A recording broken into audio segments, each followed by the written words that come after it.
شهر رمضان الذي أنزل فيه القرآن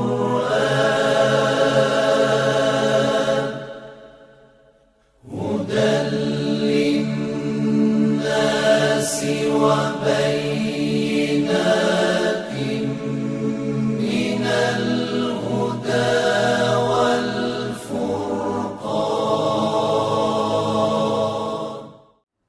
ناظرین سلام علیکم، میں آپ کا میزبان حیدر کانپوری آپ کی خدمت میں لے کر حاضر ہوں حسینی عزادار پروڈکشن کانپور کی جانب سے بہار رمضان 2020۔ آج ہمارے ساتھ ہمارے اسٹوڈیو میں موجود ہیں علی جناب مولانا علمدار حسین صاحب قبلہ امام جمعہ جوہی کانپور۔ جناب سلام علیکم۔ علیکم السلام ورحمۃ اللہ وبرکاتہ۔ جناب ہم اپنے بہار رمضان کے آج 9ویں دن کے برنامے میں آپ کا استقبال کرتے ہیں۔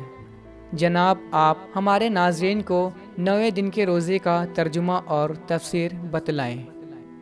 ناظرین آج ہم آپ کی خدمت میں 9ویں دن کی دعا کا ترجمہ اور تفسیر آپ کی خدمت میں عرض کریں گے، اور ہم دیکھیں گے کہ ہم پروردگار عالم سے کن چیزوں کو طلب کرنا چاہتے ہیں، کیونکہ تقریباً رمضان کا 1/4 سے زیادہ حصہ گزر چکا ہے، اور ہم روزانہ اللہ سے کچھ نہ کچھ سوال کرتے ہیں۔ تو آئیے دیکھتے ہیں آج کی دعا میں ہم کیا مانگنا چاہتے ہیں۔ اللہم اجعل لی فیہ نصیبا من رحمتک، اے میرے پروردگار تو میرے لیے قرار دینا اس مہینے میں نصیبا ایک حصہ من رحمتک الواسعہ، کون سا حصہ؟ جو تیری رحمت کا ہو اور تیری عظیم رحمت کا ایک بڑا حصہ تو میری قسمت میں لکھ دینا، کیونکہ پروردگارہ اگر ماہ رمضان میں اپنی قسمت کو نہیں سنوار پایا اور نہیں سدھار پایا تو یقیناً پھر کون سا ایسا موقع آئے گا کہ جب میں اپنے گناہوں کی تلافی اور اپنے گناہوں کی معافی کرا پاؤں گا، کیونکہ شہر رمضان آ کر کے چلا جائے گا اور تیری رحمتوں کا باب جو کم سے کم ماہ رمضان میں کھلا رہتا ہے وہ اگر بند ہو گیا تو پھر مجھے رحمتیں کم ملیں گی۔ اور اے اللہ اپنی رحمتوں سے ہمیں گھیر لینا اور ہماری قسمت کو سنوار دینا۔ واہدنی فیہ لبراہینک الساطعہ، اور اے میرے پروردگار واہدنی، اور تو میری ہدایت کرنا فیہ اس مہینے میں لبراہینک الساطعہ، کہ جو تیری روشن دلیلیں ہیں، جو تیری واضح دلیلیں ہیں، ان کی روشنی میں تو میری ہدایت کرنا۔ کہ ممکن ہے کہ کبھی کبھی سامنے کی چیزیں انسان کو نظر نہیں آتی ہیں، تو پروردگارہ اگر میں غافل ہو جاؤں یا سامنے کی چیزوں کو درک نہ کر پاؤں تو کم سے کم تو اپنی روشن دلیلوں کے ذریعے ہماری ہدایت فرما دینا۔ وَخُذْ بِنَاصِیَتِی، اور اے میرے پروردگار تو اپنی نصیحت کے ذریعے مجھے سنوار دینا، مجھے سنبھال لینا۔ اِلیٰ مرضاتک الجامعہ، ان نصیحتوں کے ذریعے کہ جو تیری مکمل طریقے سے جس میں رضایت پائی جاتی ہو، جو تیری مکمل طریقے سے جس میں تیری مرضی ہو، ان مرضیوں کے تحت ہمیں نصیحت فرمانا اور نصیحتوں کے تلے ہمیں سنبھال دینا، کیونکہ ہمارے ڈگمگاتے قدم کو بھلا کون ہے کہ جو سنبھال پائے گا؟ کیونکہ اگر تیری نصیحتیں ہوں گی اور تیری باتیں ہوں گی، تیرے ہدایتیں ہوں گی، تو یقیناً ہم سنبھل جائیں گے، ہمارے ڈگمگاتے قدم ٹھہر جائیں گے۔ بے محبت کا، اے میرے پروردگار اپنی محبت کے ذریعے، اپنی نوازش کے ذریعے، اپنے کرم اور رحمت کے ذریعے، کیونکہ تیری الطاف اور عنایات اتنی زیادہ ہیں کہ جس کی تہ تک کوئی نہیں جا سکتا، اگر تیری رحمتوں نے گھیر لیا تو پھر تیری مرضی کو حاصل کرنے سے کوئی روک نہیں سکتا ہے۔ یا عمل المشتاقین، اے اشتیاق رکھنے والوں کے آرزو، اے شوق رکھنے والوں کی آرزو، تو پروردگارا کون نہیں چاہتا اس مہینے میں کہ جو تیری ہدایت حاصل کرے اور تیری ہدایت کا مشتاق نہ ہو۔ جناب آپ ہمارے ناظرین کو 90 دن کے روزے کا ثواب بتلائیں۔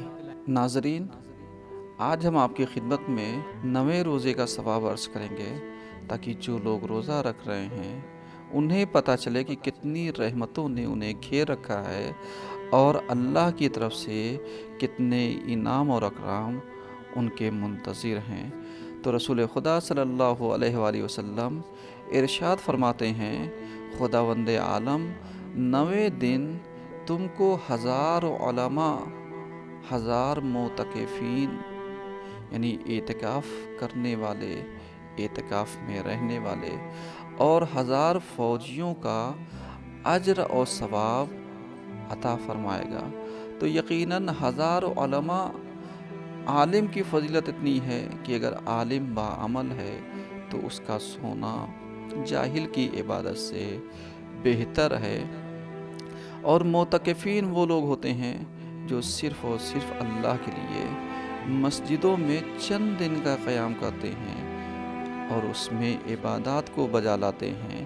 اور آج ہم چاہتے ہیں کہ ہم اپنے امام کے سپاہی اور فوجی بن جائیں، تو اگر ہم روزہ رکھتے ہیں تو کم سے کم 1000 فوجیوں کا ہمیں ثواب ملتا ہے۔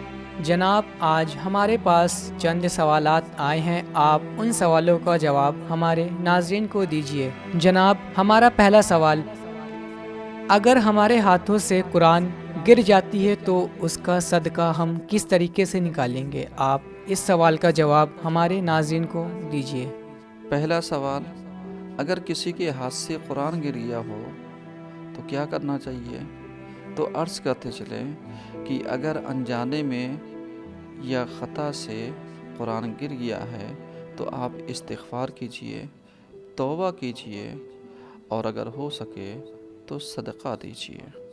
جناب اگر ہم نے روزے کی نیت نہیں کی ہے تو اس پر کیا حکم ہے؟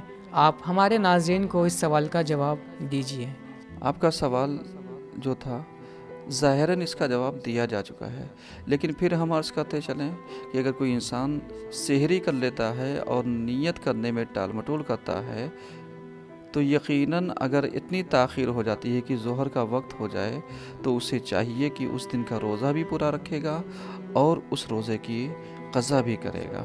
جناب ہمارا تیسرا سوال، اگر کوئی انسان سحری کر کے سو جاتا ہے اور مغرب کے بعد اٹھتا ہے تو اس کے روزے کا کیا حکم ہے؟ آپ ہمارے ناظرین کو بتلائیں۔ اور آپ نے جو سوال کیا ہے کہ اگر کوئی انسان سحری کر کے سو جاتا ہے اور مغرب کی نماز کے بعد اٹھتا ہے تو اس کے روزے کا کیا حکم ہے؟ تو اس کا روزہ صحیح ہے، لیکن جو اس نے نماز قضا کی ہے وہ اس کا دوسرا حکم ہے اور اسے وہ بجا لانا پڑے گا۔ والسلام علیکم ورحمۃ اللہ وبرکاتہ۔ جناب آپ کا بہت بہت شکریہ۔ ناظرین آپ کا بھی بہت بہت شکریہ، آپ نے ہمارے بہار رمضان کے برنامے کو پسند کیا، شیئر کیا، کمنٹ کیا۔ اگر آپ کے پاس رمضان سے متعلق کسی بھی طرح کا کوئی بھی سوال ہو، آپ ہماری ہیلپ لائن نمبر پر رابطہ قائم کریں یا ہمارے واٹس ایپ پہ اپنے سوالوں کو بھیجیں۔ انشاءاللہ ہم آپ کی خدمت میں کل پھر حاضر ہوں گے۔ تب تک کے لیے خدا حافظ۔